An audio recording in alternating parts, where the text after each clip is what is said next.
अखंडमंडलाकारं व्याप्तं येन चराचरं तत्पदं दर्शितं येन तस्मै श्रीगुरवे नमः। ओम श्री भगवान वाच तू मानसा नियमू करी निश्चळ होय अंतरी मग कर्मेंद्रिय व्यापारी वर्धतु सुखे। ज्ञानेश्वरी नित्यपाठातला कर्मयोगाचा जो भाग आहे तो आता थोडासा समारोपाकडे येतो आहे। म्हणजे अजून थोडे काही ओव्या आहेत, पण मुख्य धारणा स्वामी स्वरूपानंदांनी मोठ्या वैशिष्ट्यपूर्ण रीतीने या नित्यपाठात आणलेल्या आहेत की मी करता आहे अशा प्रकारचा भाव अंतःकरणात जास्त राहू देऊ नकोस, फळाची आसक्ती फार काळ ठेवू नकोस। हे सगळं सांगत असताना केवळ तत्व कळलं म्हणजे एखाद्या गोष्टीतलं प्रिन्सिपल कळलं म्हणून ती गोष्ट आचरणावी असं लगेच प्रेरणा मिळेल असं नसतं। म्हणजे योग्य काय हितकर काय हे कळत असतं, पण लगेच तसं वागावं असं थोडीच वाटतं। आहार विहार कशा प्रकारचा असावा, म्हणजे आपल्याला खूप एखाद्या प्रकारची गोष्ट खूप तिखट खाल्ल्यानंतर त्रास होतो, पण जिभेला बरं वाटत असतं। त्यामुळे चांगलं काय हे कळणं, त्याला आयुर्वेदामध्ये 2 शब्द वापरले की हितकर आणि सुखकर असे शब्द वापरले। सुखकर गोष्टी हितकर असतील असं सांगता येत नाही। म्हणजे त्याला असं म्हटलं की डायबिटीस का होतो लोकांना, तर सगळ्या प्रकारची सुख उपभोगल्यामुळे। तसं आयुर्वेदामध्ये म्हटलेलं आहे आस्या सुखम स्वप्न सुखम। आस्या सुखम म्हणजे भरपूर खाणे, स्वप्न सुखम म्हणजे झोपणे। सुखकर अनेक गोष्टी असू शकतात, पण त्यातल्या हितकर गोष्टी चॉईस करणं, ह्याच्यामधून माणूस स्वतःचं पर्सनॅलिटी अधिकाधिक प्रगल्भ करत जायची शक्यता असते। कर्मयोगाच्या सुद्धा धारणा ऐकत असताना असं वाटतं हे छान आहे छान आहे, असं असलं पाहिजे असं असलं पाहिजे। पण असं असलं पाहिजे म्हणजे आपल्या बाबतीत तू मानसा नियम करी, म्हणजे तू स्वतःला कर। ज्ञानेश्वर महाराज फार क्वचितच आज्ञार्थ बोलतात, जनरली ते माऊलीच्या भूमिकेत आहेत, पण तू मनसा नियमू करी इथेच तर सगळा प्रॉब्लेम आहे की मनाला नियम करायचा। निश्चळू होय अंतरी, काही झालं तरी हलायचं नाही, विचलित व्हायचं नाही, असं अंतःकरणाची ठेवण झालेली आहे। मग कर्मेंद्रिय व्यापारी वर्ततु सुखी, मग जे काय करायचं ते कर असं म्हटल्यानंतर पहिल्या 2 ओव्यांमध्ये जे डुएबल्स आहेत, पहिल्या 2 चरणांमध्ये त्याला सगळा जो परिश्रम आहे तो तिथेच आहे। आणि या सगळ्या ओव्यांना स्वतःचं एक व्यक्तिमत्व आहे।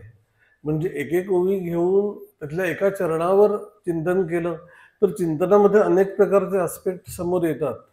हा एक भाग आहे आणि तो आवश्यक पण आहे, पण त्याच्या बरोबरीने ते अप्लाय करायला पाहिजे आपल्याला स्वतःला। आपलं असं होतंय का? मग असं लक्षात येतं की बराच वेळ नाहीच होत आमचं। मानसा नियमू करी आम्ही किती नियम करतो आणि तोडतो आणि मग पुढे जातो। तशा प्रकारचं अंतःकरणाची ठेवण ही मुळातच चंचल आहे। चंचलम ही मनःकृष्ण प्रमाथी बलवत दृढम। अर्जुन म्हणतो कृष्णाला की तू हे सांगतोयस ध्यानयोग कर आणि सगळं शांत करून बस, चंचलम ही मनःकृष्ण। मन हे काही इतकी सोपी गोष्ट नाही की ते ताब्यात आणायला। आणि त्याच्यावर श्रीकृष्ण पण उत्तर देताना असंशयम ही महाबाहो मनो दुर्निग्रहम चलम, की तू म्हणतोस ते चुकीचं नाहीये। मन हे दुर्निग्रह आहे, म्हणजे निग्रह करायला कठीण आहे। कारण एखादी गोष्ट दुसऱ्या गोष्टीच्या साह्याने निग्रहित करता येऊ शकते, पण मन निग्रहाने कशाने करणार? विवेकानेच करणार। मन पदार्थ थोडीच आहे की तो बांधून ठेवला दोऱ्याने घट्ट आता कुठे पडणार नाही। त्याला बांधणं हे पण मनानेच करायचं आहे, विवेकाने करायचं आहे। आणि हे अंतःकरण चतुष्टय वगैरे शब्द त्याला वापरतात, पण थोडक्यात मनानेच मनाला समजावणं आणि मनानेच मनावर कंट्रोल करणं ही डिफिकल्ट गोष्ट आहे। ती खूप ॲडव्हान्स्ड डिव्हाइस आहे ॲक्च्युली. आणि जे कसं कंट्रोल करायचं हे आम्हाला जर का नाही कळलं तर ते कुठल्या कुठे घेऊन जाऊ शकतं. ते मागे एक गाणं ऐकलं होतं ना, त्याच्यामध्ये की कशा प्रकारचं ते आहे, मन मन सैतानाचा हात मन देवाचे पाऊल, चेहरा मोहरा याचा कधी कुणी पाहिला नाही, धनी अस्तित्वाचा तरीही याच्या विण दुसरा नाही, मन काळोखाची गुंफा. असं म्हटल्यानंतर इतक्या प्रकारच्या हे कधी कळतं, ध्यानाला बसल्यावर कळतं की नक्की मन काय आहे. इतर वेळेला कुठे काय जाणवत असतं मन काय आहे, पण ज्या वेळेला शांत बस म्हटल्यानंतर लक्षात येतं की मन दुर्नग्न, म्हणजे अर्जुन म्हणतो ते खरं आहे, हे लगेच मन असं करतं. तसं सगळा एक्सरसाइज हा मनावर करायचा आहे, पण त्याच्यामध्ये दरवेळेला आम्ही आमच्याच शक्तिबुद्धीने ते करू शकू अशी पॉसिबिलिटी नाहीये. म्हणून सहाय्य घ्यावं लागतं आणि हे सगळं शास्त्रग्रंथांचं श्रवण करणं, त्याच्यानंतर संतांचा सहवास लाभणं, या सगळ्या गोष्टी त्याच्यासाठीच आहेत की मनाला हळूहळू काजे या मनाचे एकनिके, या मनाचं एक चांगली गोष्ट आहे जे देखील गोडीची आठा या सोके. एकदा त्याला गोडी लागली की मग ते सोकावतं. म्हणून अनुभव सुखची कौतिके दावीत जायचं. पण नियमो करी याच्यामध्ये एक हार्शनेस आहे की नियम लावून नाही होणार, त्याला गोडी लाव चांगल्या गोष्टींची. स्वामी असं म्हणत असत की खूप काळ अशा प्रकारे त्याच गोष्टी, म्हणजे साधनेबद्दलच्या सगळ्या गोष्टी सांगण्याचं कारण काय आहे, हे काय ते म्हटलं होतं की हे काय कॅनव्हासिंग नाहीये की तुम्ही साधना करायची तर करा, नाही तर नका करू, तुमचं चॉईस आहे. पण पुन्हा पुन्हा ते ऐकत राहिल्यामुळे एक लक्षात येतं की हे वर्थ आहे, करून बघितल्यानंतर कळतं की हे वर्थ आहे. आणि एकदा का ते जाणवलं तर माणूस आज न उद्या तिकडे वळायची शक्यता वाढते. म्हणून सत्संगाची आवश्यकता काय आहे, एकतर सत्संगामध्ये काहीही सायास न करता भावनेने किमान माणूस त्या स्थितींना स्पर्श करत असतो. प्रत्यक्षात आलेली नसते पण किमान स्पर्श होतो. त्याला ज्ञानेश्वर महाराजांनी पुढे असं उदाहरण दिलंय की हे म्हणजे गाडीमध्ये बसून प्रवास करण्यासारखं आहे. पूर्वीच्या काळी चालत प्रवास होत असे, मग आपण पायपीट करा, सगळे धोके आहेत, त्यापेक्षा गाडीत बसलं रात्री की ड्रायव्हर नेऊन सोडतो, सकाळी उठल्यानंतर दुसऱ्या गावामध्ये असतं. तसं श्रवण म्हणजे कसं आहे, तर गाडीमध्ये बसून आपण काही करायचं नाहीये, नुसतं झोपायचं नाहीये, फक्त एवढं एकच करायचं की तेवढं झालं की मग आपोआप तो प्रवास किमान आमच्या अंतरंगाची ठेवण हळूहळू नकळत बदलत जाते. त्याला गोंदवलेकर महाराजांनी असं म्हटलं की सत्संगतीमध्ये राहायला पाहिजे. याचं कारण काय आहे की तुमच्या मनाची जळकी भांडी असतात, खूप लागलेलं असतं, तर ती पाण्यामध्ये भिजवून ठेवतात आणि नंतर काही काळाने घासतात, कारण एकदम त्याच्यावर ब्रश मारला तर ते निघत नाही. त्याप्रमाणे तुमच्या मनाची संसारिकतेने जळकी झालेली भांडी ही सत्संगतीच्या पाण्यामध्ये भिजवून ठेवा, म्हणजे ज्या वेळेला एफर्ट होईल त्यावेळेला तो इफेक्टिव्ह होईल. दोन्ही गोष्टी सायमल्टेनियस चालल्या पाहिजेत. असं नाहीये की आम्ही आता ऐकतच बसू, 20 वर्ष आम्ही ऐकणार आहोत आणि त्याच्यानंतर आम्ही साधनेला लागू, असं नाहीये. करता करता करता कुठे अडतंय ते कळेल आणि ऐकता त्याच्यातून मार्ग कसे काढायचे हे पण. या दोन्ही गोष्टी एकत्र चालवणं म्हणून नवविधा भक्ती असं जे म्हटलं जातं, श्रवणम कीर्तनम विष्णुस्मरणम पादसेवनम अर्चनम वंदनम दास्यम सख्यम आत्मनिवेदनम, ह्याच्यामध्ये तो सिक्वेन्स काही ह्याच्यानंतर ते त्याच्यानंतर ते असं नाहीये. सगळ्याच गोष्टी ज्या ज्या वेळेला शक्य आहेत. नवविधा याचा अर्थ 9 प्रकारची भक्ती एकच आहे, ईश्वराशी जोडलं जाणं एवढंच भक्ती आहे, सर्व मार्गांनी जोडलं जाणं. आणि त्याच्यामधून ते अंतःकरण सर्वांगाने हळूहळू ईश्वराचा स्पर्श घ्यायला शिकतं, स्वाध्याय करायला शिकतं. माणसाला जनरली भक्ती म्हटल्यानंतर एक भावनिकता वाटते, पण भावनिकतेच्या पलीकडे एक बुद्धीचा प्रांत आहे आणि तो बुद्धीचा प्रांत योगाकडे नेतो आणि योगाचा प्रांत ज्ञानाकडे नेतो. हा प्रवास व्हायचा असेल तर ते अंतःकरण हे अधिकाधिक ईश्वराबद्दल आणि मार्गाबद्दल जागरूक होणं, याच्यासाठी म्हणून या सगळ्या भागाची आवश्यकता आहे. पण कर्मयोग टाळून आम्ही ध्यान करू होणार नाही. ट्राय करून बघा थोडं वर्ष, नाही होते लक्षात येतं, करावंच लागेल, तुम्हाला अपेक्षा सोडाव्या लागतील. सर्व गोष्टी सोडाव्या लागतील हळूहळू अंतःकरणाने, आणि त्याच्यासाठीची तयारी म्हणून किमान या धारणा आम्ही ऐकून ठेवलेल्या असल्या पाहिजेत की असं असं असं आहे. कर्मयोग असं म्हणत असताना कर्म स्वाभाविक आहे, नाही कश्चित क्षणमपि जातु तिष्ठत्य कर्मकृत. कर्म केल्याशिवाय कोणीही क्षणभर सुद्धा राहू शकत नाही, असं भगवान ज्या वेळेला म्हणतात. म्हणून ज्ञानेश्वरी नित्यपाठामध्ये ह्या ज्या ओव्या येतात त्याचा क्रम स्वामी स्वरूपानंदांनी मोठ्या विशेष प्रकारे बसवलेला आहे. पण याच ओव्या ज्या वेळेला गीतेमध्ये मूळ येतात किंवा मूळ ज्ञानेश्वरीमध्ये येतात त्यावेळेला त्याचा भाव थोडासा वेगळा आहे. पण त्यांच्या एकूण व्यक्तिमत्वाचा उपयोग स्वामी स्वरूपानंदांनी अतिशय अप्रतिमच करून घेतलेला आहे. आपण या ओव्यांचा अभ्यास करताना ह्या दोन्ही प्रकारे त्या बघू की गीतेमध्ये ही ओवी कुठल्या कंटेक्स्टमध्ये आली आहे आणि ज्ञानेश्वरी नित्यपाठामध्ये जी आली आहे ती आपल्याला समजतेच आहे. गीतेमध्ये ज्या वेळेला दुसऱ्या अध्यायामध्ये स्पेशली ज्या वेळेला अर्जुन म्हणतोय की मला युद्धकर्म करायचं नाहीये आणि त्याच्यानंतर तू मला श्रेयस्कर काय ते सांग, तो धोषाताने लावलेला आहे की श्रेयस्कर काय ते सांग. राज्यबिज्य अनुकांक्षे विजयम कृष्ण नच राज्यम सुखानिच. मला ते राज्यबिज्य नाही मिळालं तरी चालेल, कारण ते सगळं हे रक्ताने भिजलेले भोग आहेत, अशा प्रकारचे मला भोग नकोत. श्रेयस्कर काय आहे ते सांग, तू मला जवळ राहशील, ईश्वर जवळ राहील असं काय ते सांग.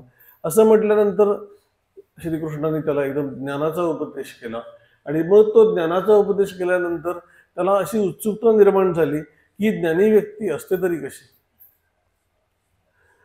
म्हणून तो ज्ञानी व्यक्तीची म्हणजे स्थितप्रज्ञा, प्रज्ञेचा अर्थ बुद्धी, जी बुद्धी स्थित आहे स्वस्वरूपामध्ये किंवा ईश्वर स्वरूपामध्ये, प्रयत्नपूर्वक नाही आपसूक, अशा व्यक्तीची लक्षणं तो विचारतो की ती व्यक्ती कशी असते, कशी बोलते. कुतूहल असतं ज्ञानी व्यक्तींबद्दल सामान्य मनामध्ये किंवा एखाद्या, आणि हे कुतूहल आजचंच नाहीये, पूर्वापार आहे. सुरुवातीपासून ह्या गोष्टी चाललेल्या आहेत आणि एवढं जरी सांगून झालं तरी सुद्धा ते कुतूहल काही शमत नाही. गुळवणी महाराजांच्या इथे एक खूप वाया गेलेली व्यक्ती होती आणि ती त्याच्यानंतर एका स्टेशन मास्टरच्या पदावरती काम करत होती आणि गुळवणी महाराजांना ज्यावेळेला एका ठिकाणाहून दुसऱ्या ठिकाणी काशीच्या आसपास तीर्थयात्रेला जायचं होतं त्यावेळेला त्यांचं तिकीट काढून देण्याचं काम या माणसाने केलं. त्याच्या ओळखीमुळे झालं थोडक्यात. आणि मग कोणासाठी हवंय तर आमच्या गुरूंसाठी हवंय म्हटल्यानंतर तो टाईट होता, म्हणजे कोण गुरु आहेत ते बघायला म्हणून तो आला आणि त्याची अशी अपेक्षा होती की गुरु म्हटल्यानंतर ते बसलेले असतील, मग मोठे केस, दाढी, रुद्राक्ष, भगवी कफनी, आणि त्याच्यानंतर ते शांत बसलेले आहेत गंभीर मुद्रा करून आणि शिष्य लोक धावपळ करत आहेत अशा प्रकारचं चित्र बघायला तो आला. आणि बघितलं तर साधं धोतर, कोट, टोपी, म्हणजे पगडी बांधलेली आणि शांत उभी असलेली एक व्यक्ती होती. आणि मग कोण महाराज म्हटल्यानंतर हेच म्हटल्यानंतर त्याला थोडंसं संकल्पनेला धक्का बसला. म्हणजे बाकी कितीही तो धुंद असला तरी तेवढ्या बाबतीत जागरूक होता, महत्वाची गोष्ट आहे. महाराज काही बोलले ना त्याच्याशी. आणि त्याच्यानंतर तो ज्या वेळेला घरी गेला त्यावेळेला त्याच्यानंतर त्यांच्या केवळ त्याने स्पर्श करून पायाला नमस्कार केलेला होता, त्याने आशीर्वाद पण त्या अंतर्मुख होते बरेचसे. आणि घरी गेल्यानंतर त्याच्या काहीही बॅकग्राऊंड नसताना त्याच्या मस्तकामध्ये योगाची स्पंदनं सुरू होऊन गेली आणि त्याला ते कळलं नाही हे काय होतंय, म्हणून तो घाबरला. आणि मग त्याने चौकशी केल्यानंतर असं लक्षात आलं की योगाची स्पंदन आहेत. कोणाला विचारावं तर त्याला आपसूक रीतीने असं कळलं की गुळवणी महाराजांना विचारा, आणि पुढे तो त्यांचा शिष्य होऊन गेला. एकूण त्या व्यक्तिमत्वाचा प्रभाव जो आहे केवळ साधं असणं, चार चौघांसारखं असणं, पण तरी सुद्धा आतमध्ये ती स्थिती गाठलेली असणं, याच्यामधून त्या स्थितप्रज्ञ व्यक्तीबद्दलचं आकर्षण अधिकाधिक वाढत जातं. की तो कसा असतो, सगळ्यांसारखाच दिसतो, पण आतमध्ये मात्र त्याची अवस्था विशेष असते. विशेष कशा दृष्टीने असते, ज्ञानाच्या दृष्टीने. चमत्कृतीचा भाग इथे आणू नये, अद्भुतता आणू नये, काहीतरी विशेष असतं आणि त्यांना बघितल्यानंतर आमच्याकडे सगळं कळूनच जातं. ते असेल नसेल आपल्याशी काही घेणं नाही. मुख्य साधूची ओळखणं काय, स्वस्वरूपानुसंधान हे मुख्य साधूचे लक्षण. जनी असून आपण जना वेगळा. तो स्वतःच्या ठिकाणी स्थित असतो, तत्वस्वरूपाच्या ठिकाणी स्थित असतो म्हणून त्याला स्थितप्रज्ञ असं म्हटलं जातं. आणि मग ती कशा प्रकारची व्यक्ती असते, तर ज्याच्या सर्व कामना निघून गेलेल्या आहेत. प्रजहाती यदा कामान सर्वान पार्थ मनोगतान आत्मनी एव आत्मना तुष्ट स्थितप्रज्ञ. असं म्हटल्यानंतर अर्जुनाला असं वाटायला लागलं की आपल्याला हेच तर पाहिजे. हे युद्ध बिद्ध तसं तर करायचंच नाही आपल्याला, आणि हे आदर्श गोष्ट आहे, आता ती करून घेऊ. आणि एवढं म्हटल्यानंतर कृष्णाला आपल्या बाजूने फॉर करण्यासाठी म्हणतो की एका बाजूला तू मला म्हणतोस तू कर्म कर, आणि दुसऱ्या बाजूला म्हणतोस की कर्मामध्ये काही अर्थ नाही, ज्ञानी हो. मग आता तू ह्या दोन गोंधळात टाकणाऱ्या वाक्यांनी मला अडकवू नकोस. एकच काहीतरी निश्चित मला सांग की जे श्रेयस्कर आहे. थोडक्यात असं सांग की तू ज्ञानी हो बाबा, युद्ध बिद्ध कर नको करू, पण ज्ञानी हो. तसं म्हटल्यानंतर तो असा शब्द वापरतो की कर्म करणं आणि कर्माचा त्याग करणं ह्याच्यापैकी नक्की श्रेष्ठ काय. आणि त्याच्यावर भगवंत उत्तर देत आहेत की नाही कश्चित क्षणमापी जातू तिष्ठत्य कर्म. कोणीही कधीही कर्म केल्याशिवाय राहू शकत नाही. मग तू ज्ञानी व्यक्ती म्हटलीस तर ती कर्म करत नाही असं होत नाही, ती करत असते. तसं असताना तू जर का असा आग्रह धरशील की आतमध्ये कर्म प्रवृत्ती आहे, म्हणजे कर्म करावं आणि टाकावं असं वाटतं. मानवी स्वभाव हा जनरली त्याच्या आवडीची कर्म करायला काकू करत नाही. पण ज्या वेळेला त्याला त्याच्या एकूण आवडीच्या अगेन्स्ट काम करायला लागतं, त्यावेळेला जनरली पुलंनी ते म्हटलंय की सगळा वैताग आला घराचा, घरातल्या अडचणी, ऑफिसमधल्या अडचणी, आर्थिक अडचणी, की एक दिवस असं वाटायला लागतं की पळून जावं कुठेतरी. आणि त्याच दिवशी घरी आल्यानंतर हिने थालीपीठ केलेलं असतं आणि लगेच आमचं सगळं वैराग्य पळून जातं. याचं कारण काय, तर आवडीच्या गोष्टी हव्या असतात आणि बाकीच्या ज्या गोष्टी आम्हाला कंपल्सिव्ह वाटतात त्या आतून कळत असतं की ह्या करायला हव्यात, पण माणूस जडत्वामुळे किंवा चंचलत्वामुळे त्या करायला नाकारतो. आणि त्याच्यातून त्याला असं ते म्हणत आहेत की आज तुझ्या कर्मप्रवृत्ती ठुसठुसते आहे.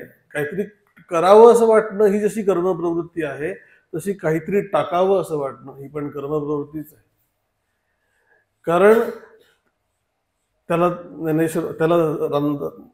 रामकृष्ण असं उदाहरण देत असत की कर्म कसं गळून पडतं, तर ज्ञानी व्यक्तीच्या बाबतीत तर ज्याप्रमाणे नारळाची जी झावळी असते ती कोरडी झाली, ते सुकत गेलं की आपोआप गळून पडते, ती तोडावी लागत नाही.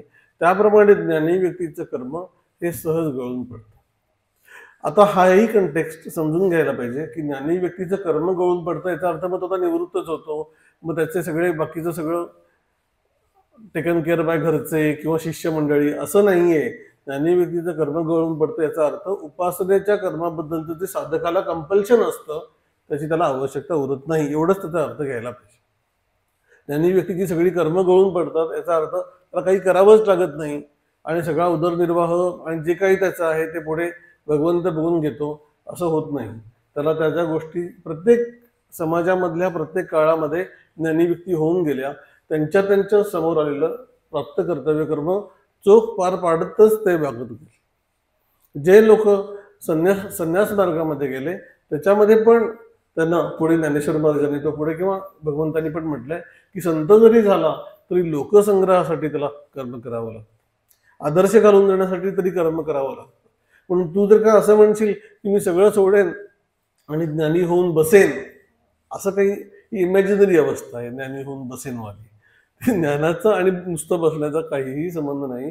इस्पेशली त्यांनी असं म्हटलंय की जी ज्ञानी व्यक्ती आहे तिने ज्याप्रमाणे एखादी आसक्त व्यक्ती काम करेल तसंच काम करून दाखवायला पाहिजे.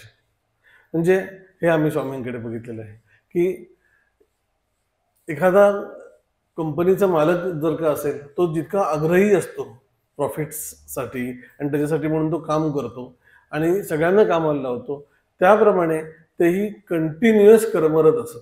म्हणजे मी कित्येक वेळेला त्यांना कम्पेअर करायचो माझ्या ऑफिसच्या बॉसची आणि त्यांची, की तो जितका एकदम कामाच्या बाबतीत पर्टिक्युलर होता तेही तितकेच कामाच्या बाबतीत पर्टिक्युलर होते.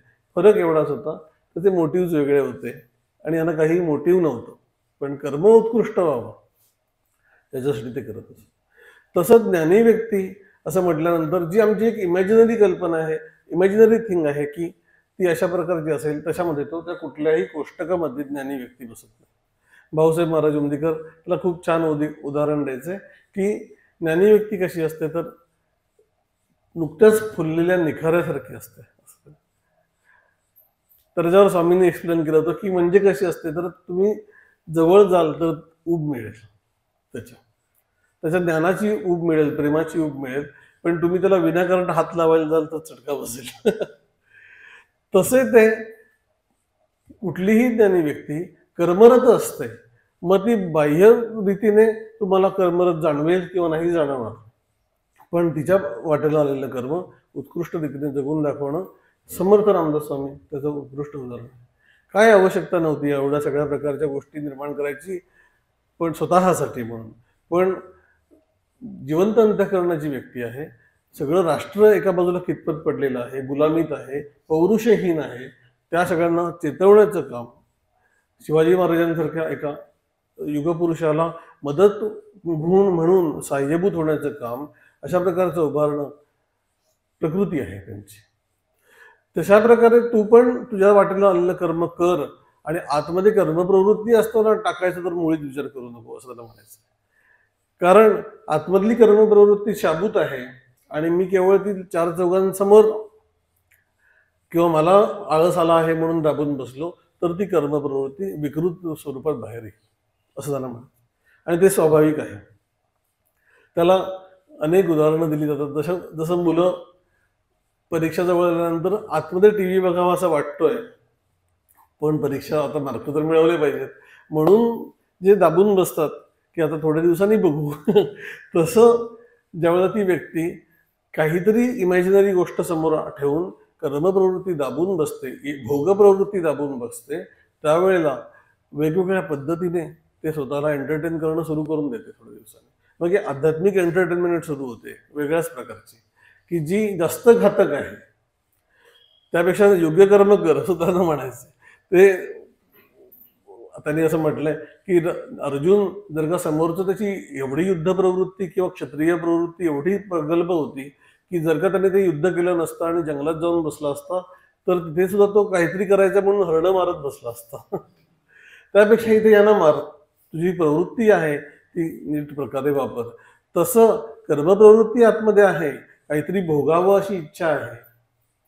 दोन भाग त्यांनी असं म्हटलंय की कर्मयोग आणि ज्ञानयोग असे शब्द इथे वापरले गेलेले आहेत ऍक्च्युली गीतेमध्ये, की एकच निष्ठा आहे, लोकेस्मिन द्विविधा निष्ठा पुरा प्रोक्ता मया नघ. मी दोन प्रकारची निष्ठा सांगितली आहे. कर्मयोगेनं एक कर्माच्या साह्याने योग साधणं आणि ज्ञानाच्या साह्याने सांख्य लोकांसाठी. आणि त्यावेळेला त्यांनी असं म्हटलंय की आम्ही कर्माचे म्हणून अधिकारी आहोत की ज्ञानाचे अधिकारी आहोत हे कसं समजावं. तर त्याच्यावर त्याने सकाळी उठल्यानंतर स्वामी असं म्हणतात की आपण आत्मस्वरूप आहोत असं जर का निश्चित जाणवत असेल उठल्या उठल्या तर आपण ज्ञानाचे अधिकारी आहोत. तसं काही जाणवत नाहीये, काळजी वाटते, कसं होईल असं वाटतं, मी केलं नाही तर प्रॉब्लेम होईल असं वाटतं, अधिकार वाटतो. याचा अर्थ आम्ही कर्मयोगाचे अधिकारी आहोत आणि कर्म टाकायची ही अजून वेळ नाहीये. म्हणून प्रीमॅच्युअर काहीतरी करणं, न समजून घेता काहीतरी करणं, त्याला गीतेचा विरोध आहे. इवन संन्यास असं म्हटल्यानंतर सगळं सोडून देऊन आम्ही आता ईश्वराचं ध्यान करत बसू, होणार नाही, करू शकणार नाही. एक आठवड्यातला एक दिवस आम्हाला 2 तास बसवत नाही तर सगळं सोडून आम्ही तेच करत बसू कसं काय शक्य आहे. कारण आतली कर्मप्रवृत्ती वेगवेगळ्या ठिकाणी फिरवत असते. अंबुरा महाराजांची इथे ती व्यक्ती आली होती, एक स्त्री होती आणि ते खूप शार्प होते बोलायला, फारसे शिकलेले नव्हते, पण बरोबर ज्ञानी व्यक्तींचं ते वैशिष्ट्य की बरोबर जागा दाखवून देणं चांगल्या अर्थाने. म्हणजे त्यांनी असं आधी म्हटलं की महाराज मला उन्मनी अवस्था प्राप्त व्हायला हवी आहे. उन्मनी याचा अर्थ मन, इथे स्थिर होऊन जाणं. तर त्याच्यावर ते म्हणाले की का तुम्हाला घाई काय आहे उन्मनी प्राप्त करायची. ही काही म्हणाले ज्ञानाची आवड नाहीये, हा आळस आहे साधनेमधला. असं वाटतं आहे की एकदाची उन्मनी होऊन गेली की मग काही करायला नको, ध्यानाला बसायला नको.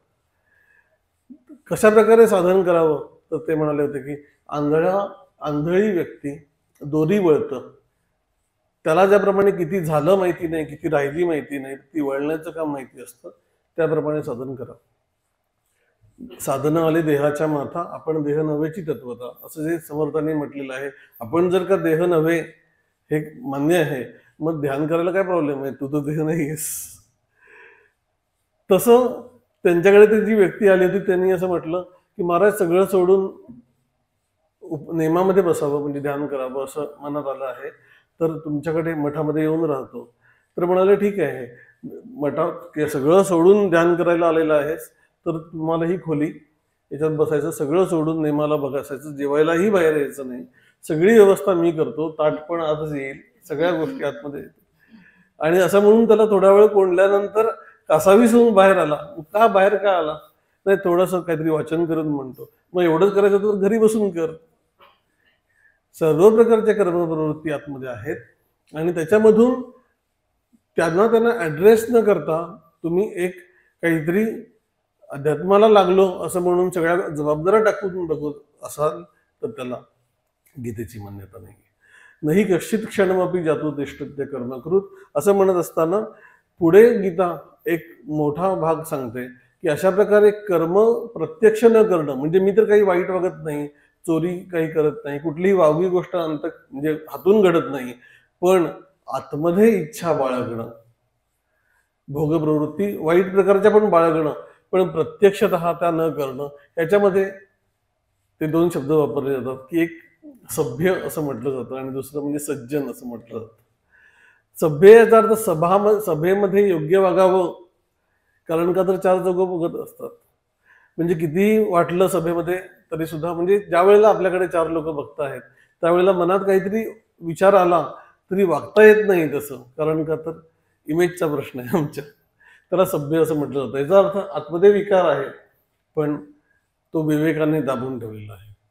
आणि सज्जन याचा अर्थ त्याला अशा प्रकारचा विचारच अंतःकरणात उमटत नाही. त्याच्यामध्ये गीता असं म्हणते की कर्मेंद्रिय आणि संयम्य, म्हणजे प्रत्यक्ष इंद्रियांकडून काही वाईट गोष्ट घडत नाहीये, या असते मनसा स्मरण, पण आतमध्ये इमॅजिनरी प्रत्यक्षाहून प्रतिमा उत्कट असं जे म्हटलेलं आहे की प्रत्यक्ष उपभोगण्याऐवजी आतमध्येच त्याचं एक रसास्वादन करत राहणं. वाईट गोष्टी बघू नये पण आतमध्ये इमॅजिन करत बसणं, वाईट गोष्टी ऐकू नये पण आतमध्ये आठवत बसणं, काय काय आहे याच्यामध्ये. अशा प्रकारे जो बाह्यतः वाईट कर्म करत नाहीये पण आतमध्ये त्याचं रसास्वादन चाललेलं आहे, आतमधून त्याग झालेला नाहीये, त्याला गीतेने ढोंगी असं म्हटलेलं आहे. मिथ्याचार हा म्हणजे ढोंगी. त्याला एकनाथ महाराजांचे ते अभंग आहे. मांजरे केली एकादशी, मांजराने उपास केला एकादशीचा, थोडा वेळ उपवासाला बसलं होतं आणि मग ज्या वेळेला उपवास सोडायची वेळ आली, मग आता काय करणार, लगेच उंदीर पकडला किंवा लांडगा बसला ध्यानस्थ, तो ध्यानस्थ बसला आणि त्याच्यानंतर ज्यावेळेला ध्यानबिन संपलं लगेच उठून त्याने बकरीचं एक छोटं पिलू पकडलं. याचा अर्थ आतमधल्या प्रवृत्ती न टाकता केवळ बाह्य एक पॉलिश करणं, याला गीतेचं फारसं त्याला म्हणजे अजिबातच फॉर नाहीये. ट्रान्सफॉर्मेशन आहे जे आतून व्हायला हवं आहे. बाह्यकर्म कुठलं घडतं आहे याला फारसं महत्व नाही. आणि अर्जुनाचा जो आग्रह आहे तो बाह्यकर्म चांगलं करणं, आतमधली प्रवृत्ती आपोआप होईल असं होणार नाही असं त्यांना गीतेला म्हणायचं आहे. म्हणून कर्म युद्धासारखं घोर कर्म तू मला करायला लावतोस, प्रॉब्लेम नाहीये. युद्धासारखं घोर कर्म सुद्धा तू जर का तुझा हेतू शुद्ध असेल तर अशा प्रकारचं कर्म करणं योग्य आहे, तुझ्या दृष्टीने विहित आहे आणि तू त्या माइंडसेटचा पण आहेस, त्याच्यासाठीच्या तुझ्या कपॅसिटीज डेव्हलप्ड आहेत, म्हणून त्या कराव्या तू करतो आहेस. निमित्त मात्र होऊन कर. ईश्वराचं कर्म त्याच्यासाठी म्हणून मी निमित्त मात्र आहे, ईश्वराच्या हातचं खेळणं आहे असं म्हणून चांगलं कर्म जसं करतोस तर तसं हेही कर्म त्या भूमिकेतून कर. आणि तसं करत असताना मुख्य भाग हा ठेव की उपभोग प्रवृत्ती आणि अधिकाराची प्रवृत्ती. कोणीतरी मान्यता दिल्यानंतर आमची अधिकाराची प्रवृत्ती जास्ती असर्टन होते की छान काहीतरी केलं, त्याच्यानंतर सगळ्यांनी कौतुक केलं, बरं वाटतं, पण कोणीच कौतुक केलं नाही, नोटीस पण केलं नाही, त्याच्यानंतर आतमध्ये एक कासावीस निर्माण होते. त्यावेळेला किमान अंतःकरणाने हे समजून घे की असं होणं बरोबर नाही. ईश्वराच्या शक्तिबुद्धीने ते झालेलं आहे, मी केवळ निमित्त मात्र आहे. पण तसं न करता आतमध्ये चरफडत बसणं किंवा आतमध्ये उपभोगाची लालसा ठेवणं, याच्यामधून ती व्यक्ती, असं समजलं जातं जनरली की प्रत्यक्ष हातून चुकीचं कर्म घडलं तर ते पाप आहे, अंतःकरणात चिंतन घडलं तर काही पाप नाही, कारण प्रत्यक्ष कुणाला मी हानी पोहोचवलेली नाहीये. तसं नसून जर ती व्यक्ती अजून तिला साधनेमध्ये किंवा एकूण व्यक्तिमत्व उन्नत व्हायला हवं असेल, तर अशा प्रकारच्या छुप रसास्वादन, कोणालाही कळत नाहीये पण आतमध्ये सर्व गोष्टी प्रॉब्लेमॅटिक चाललेल्या आहेत, या गोष्टी मानसिक अशांततेला कारणीभूत होतील आणि ते एक प्रकारचं विकार जोपासणंच आहे. आणि तो विकार हळूहळू हळूहळू, त्याला साधं उदाहरण म्हणजे डायबिटीसच्या लोकांचं आहे ते परत, की लोक जोपर्यंत घरात बघताय तोपर्यंत गोड न खाणं, पण हळूच एक चमचा साखर जेवणानंतर खाऊन येणं, हा जो प्रकार आहे उपभोगाची लालसा अंतःकरणाची. आणि अशा प्रकारचं तू राहू नकोस. तुला जर का खरा संन्यासाचं फळ मिळवायचं असेल तर तू ज्याप्रमाणे बाह्य चुकीचं कर्म करत नाहीस, त्याप्रमाणे अधिकाराची इच्छा आणि उपभोगाची इच्छा आतमधून पण प्रयत्नपूर्वक थोडीशी टाकायला शिक. यस्तु इंद्रियाणी संयम्य, यस्तु इंद्रियाणी मनसा नियम्य आरभ्यते अर्जुन, की मनाने इंद्रियांना कंट्रोल केलेलं आहे आणि कर्मेंद्रिय ही कर्मयोगम असक्तस्य विशिष्यते. तो असक्त हा म्हणजे आसक्त नव्हे, आसक्त यथार्थ चिकटलेला, असक्त हा म्हणजे जो वैराग्यशील आहे, अंतःकरणामध्ये आसक्ती नाहीये, तो विशिष्यते. म्हणजे बाह्य तर काही वेगळं करतच नाहीये, पण आतमध्ये पण अशा प्रकारची इच्छा उठत नाहीये. ज्ञानी व्यक्तीबद्दल बोललेलं आहे. पण आम्ही किमान प्रयत्नपूर्वक तसं करू शकतो. त्याला ज्ञानेश्वर महाराजांनी त्याच्यावर भाष्य करताना, जो अंतरी दृढ परमात्मरूपी गूढ, अंतरी दृढ कुठे, आत्मस्वरूपाच्या ठिकाणी परमात्मरूपी गूढ, बाह्य भागू तरी रूढ लौकिकू जैसा, चार चौघांसारखंच चाललेलं आहे. तो इंद्रिय, हे खूप विशेष आहे, खूप कठीण पण आहे, तो इंद्रिय आज्ञा न करी, काय वागू काय करू काय नको करू, इंद्रियांना आज्ञा करत नाही. आपल्यासाठी नाही आहे, त्यांच्यासाठी आहे, आपल्याला करायला पाहिजे. तो इंद्रिय आज्ञा न करी, कारण ऐकतच नाहीत ते. आज्ञा बिज्ञा कुठे, आम्ही विनंती करत असतो, आज्ञा करायची आमची पोझिशनच नाहीये. तो इंद्रिय आज्ञा न करी, विषयांचे भय न धरी, प्राप्त कर्म नावेदी उचित जैसे, तो कर्मेंद्रिय कर्मी राहाटता तरी न नियमी, परी तेथीच उर्मी झाकोळेना. कर्मेंद्रिय याचा अर्थ आपण ज्याला रूढार्थाने ज्ञानेंद्रिय म्हणतो, त्याला ही गीता कर्मेंद्रियच म्हणते. ज्ञान याचा अर्थ आत्मज्ञान असा इथे कंटेक्स्ट आहे. आपण जनरली दोन विभाग करतो, की कर्मेंद्रिय म्हणजे हात पाय वगैरे सगळे, आणि ज्ञानेंद्रिय म्हणजे डोळे, ज्याला सेन्सरी ऑर्गन्स आहेत. सेन्सरी ऑर्गन्स आणि मोटर ऑर्गन्स दोघांनाही गीता म्हणताना कर्मेंद्रियच म्हणते, कारण तिच्या दृष्टीने ह्या सगळ्या ऑर्गन्सचं एकच काम आहे की बाह्य जगाशी संबंधित होऊन राहणं, वेगवेगळे सेन्सेस ग्रहण करणं आणि रिस्पॉन्सेस देणं. त्यामुळे तो कर्मेंद्रिय कर्मी राहटता तरी न नियमी, त्यांना तो कुठल्याही प्रकारे नियमित करायला जात नाही. कारण काय, अंतरंगात तो आत्मस्वरूपावर दृढ आहे, ही पहिली गोष्ट आहे. त्यांच्यासाठी म्हणून सांगितलेलं आहे. आपल्याला दोन्ही गोष्टी बॅलन्स करत चालायला लागतं, की इकडे थोडंसं घट्ट धरू आणि तिकडचं आज्ञापन करून कमी कमी कमी करू. तो कर्मेंद्रिय कर्मी राहटता तरी न नियमी, परी तेथीच उर्मी झाकोळेना. पण त्याच्या एखादं कर्म घडल्यानंतर आतमध्ये जो एक आसक्तीची उर्मी येते, त्या उर्मीमध्ये तो झाकोळत नाही, म्हणजे त्याच्याशी तो संबंधित होऊन राहत नाही, अलिप्त राहतो. कशा प्रकारे, तो कामना मात्र न घेपे, मोहमळे न लिंपे, जैसे जळी जळे न शिंपे पद्मपत्र. कमळाचं पान जसं जळामध्येच असतं, तिथूनच ते उगवलेलं असतं, पण ते त्याच्याशी जसं पाणी जर का त्याच्यावर टाकलं तर ते भिजत नाही, तसं ती व्यक्ती कर्मामध्ये असते, सर्व गोष्टी अप्रोप्रिएट चाललेल्या असतात, पण त्याच्यामध्ये तो लिप्त नसतो. त्याच्यामधून चांगलं मिळालं तरी लिप्त नसतो आणि वाईट मिळालं तरी सुद्धा तो लिप्त नसतो. कशावरून हे कळतं, चर्चा करत नाही तो नंतर त्याची. आमच्या मनात त्याची कुठेतरी हे बोलून टाकावं की कसं आम्ही प्रॉब्लेममध्ये आलो लोकांमुळे, असं वाटतं.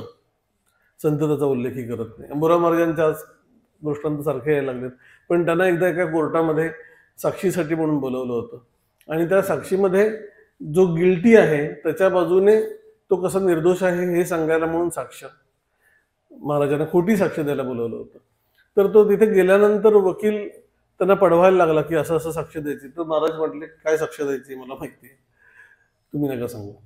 तर त्याच्या लक्षात आलं की हा काही आपल्या कामाचा नाही साक्षीदार, आपल्या अगेन्स्टच जाईल.